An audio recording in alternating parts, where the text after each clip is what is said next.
YS జగన్ను అదాని కలిస్తే తప్పైనప్పుడు చంద్రబాబును అదాని కలిస్తే అది గొప్పగా చెప్తారని మాజీ మంత్రి గుడివాడ అమర్నాథ్ అన్నారు. సెకీతో అనేక రాష్ట్రాలు ఒప్పందం చేసుకున్నాయని, అన్ని రాష్ట్రాల కంటే తక్కువ రేటుకు ఒప్పందం చేసుకుంది ఏపీ రాష్ట్రమే అని చెప్పారు. జగన్ చేసుకున్న ఒప్పందం తప్పైతే ఆ ఒప్పందం రద్దు చేయొచ్చు కదా అని నిలదీశారు. ఎన్నికల ముందు విద్యుత్ ఛార్జీలు తగ్గిస్తామని చెప్పారని, ఇప్పుడు 20,000 కోట్ల భారం ప్రజలపై వేస్తున్నారని, ప్రజల పక్షాన్ని నిలబడి పోరాటం చేస్తామని అమర్నాథ్ స్పష్టం చేశారు.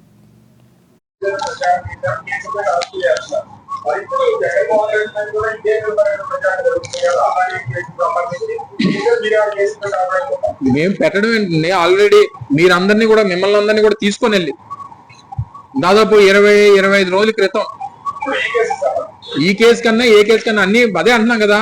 ఏ కేసుకు సంబంధించినా ఈ ప్రభుత్వంలో పోలీస్ వ్యవస్థ అనేటువంటిది తెలుగుదేశం పార్టీకి, కూటమిలో ఉన్నటువంటి రాజకీయ పార్టీలకు మాత్రమే మేము పనిచేస్తాం. వారిచ్చినటువంటి కేసులే మేము నమోదు చేస్తాం.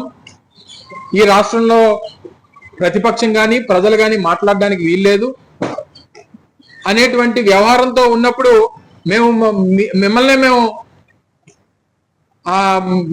మీ దగ్గరికి రావాలి, మీ ద్వారా ప్రజలు చెప్పుకునేటువంటి ప్రయత్నం చేయగలం తప్ప మేము అనేక కంప్లైంట్లు ఇక్కడ కాదు, విశాఖపట్నమే కాదు, అనేక జిల్లాల్లో అనేక కంప్లైంట్లు మేము పెట్టినా మా నాయకుడి మీద, మా పార్టీ నాయకత్వం మీద, మా పార్టీ మీద అనేక ఆరోపణలు చాలా వల్గర్ గా దుష్ప్రచారం